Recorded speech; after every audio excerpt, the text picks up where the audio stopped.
हमारी खबर का असर हुआ है, जिसमें हमने बताया था कि अवध ओझा को पटपड़गंज सीट से ही चुनावी मैदान में आम आदमी पार्टी उतारेगी। और यह बात हमने तभी बता दी थी जब अवध ओझा ने आम आदमी पार्टी ज्वाइन की थी। साथ ही हमने ये भी इस बात का भी विश्लेषण किया था कि आखिर अवध ओझा को पटपड़गंज सीट से ही क्यों उतारा जाएगा, उसके पीछे के कारण क्या है, उसके मायने क्या है और उस सीट का समीकरण क्या कहता है। नमस्कार, मैं आपके साथ केके राणा, न्यूज संवाद देख रहे हैं। आप पहले हमारा यह विश्लेषण सुनिए कि अवध ओझा ने सिर्फ आम आदमी पार्टी ज्वाइन की है, लेकिन इसी के साथ यह भी तय हो गया है कि वो किस सीट से चुनाव लड़ेंगे। और जिस सीट का नाम सामने आया है वो इन सारी बातों पर और भी मोहर लगा देती है। खबर सामने यह भी आ रही है कि आम आदमी पार्टी अवध ओझा को पटपड़गंज सीट से चुनावी मैदान में उतार सकती है।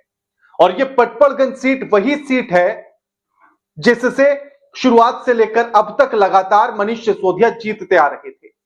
लेकिन इसके पीछे आखिर ऐसी क्या वजह है जिसकी वजह से मनीष सिसोदिया को वहां से हटाया जा रहा है और अवध ओझा को वो सीट दी जा रही है।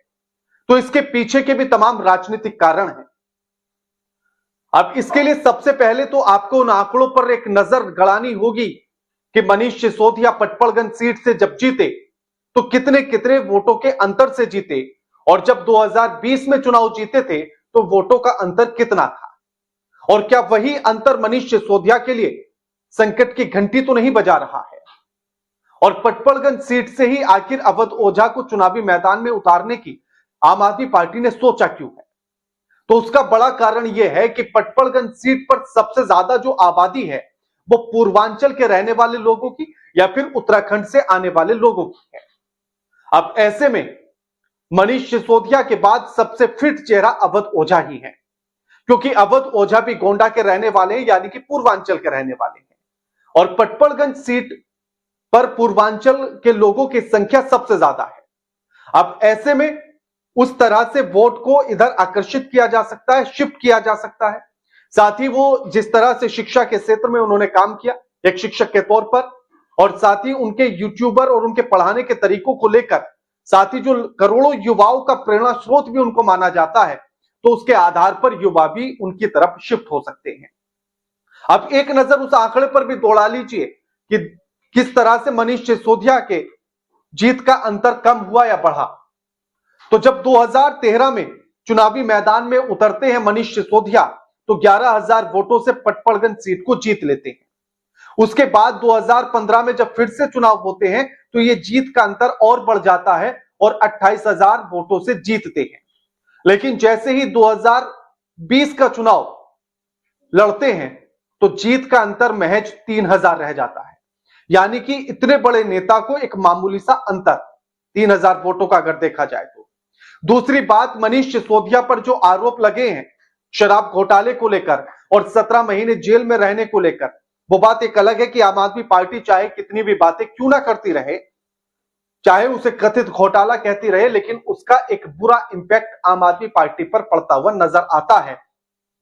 और इसीलिए वहां जो 2020 में बीजेपी की तरफ से चुनावी मैदान में उतरे थे रविंद्र सिंह नेगी, क्योंकि वहां उत्तराखंड के लोगों की एक मजबूत पकड़ है और इसीलिए उसी मजबूत पकड़ का फायदा बीजेपी ने रविंद्र सिंह नेगी को उतार कर लिया था, और जिससे मनीष सिसोदिया की जीत का अंतर महज 3,000 बचा था।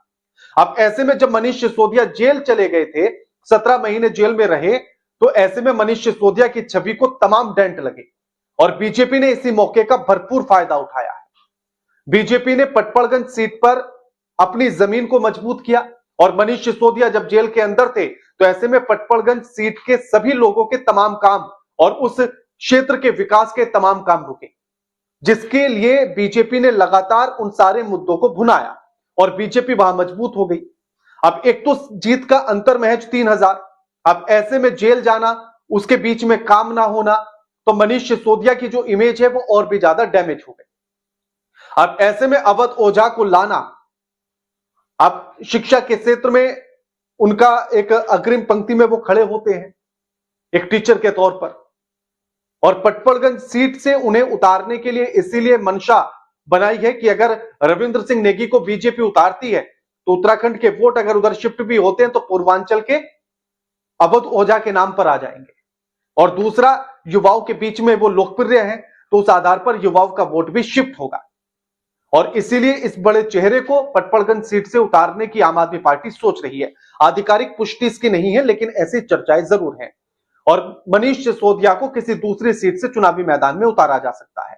साथ ही आम आदमी पार्टी सिर्फ मनीष सिसोदिया ही नहीं, अपने तमाम बड़े नेताओं के टिकट या तो काटेगी या बदलेगी उनकी सीटों को, क्योंकि शराब घोटाले ने जो आम आदमी पार्टी को डेंट पहुंचाया है, उससे एक बड़ा नुकसान हुआ है।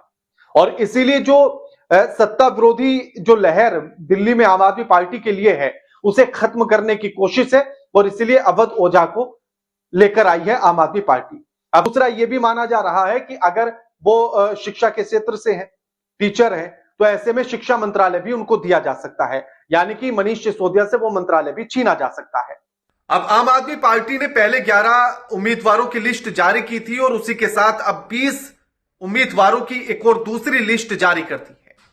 अब उस लिस्ट में अवध ओझा का नाम भी है और साथ ही हमने अपने इस विश्लेषण में यह भी बताया था कि मनीष सिसोदिया को किसी दूसरी सीट से उतारा जाएगा और इस लिस्ट में उनका भी नाम शामिल है। अब कौन किस सीट से उम्मीदवार बनाया गया है, यह हम आपको बताते हैं।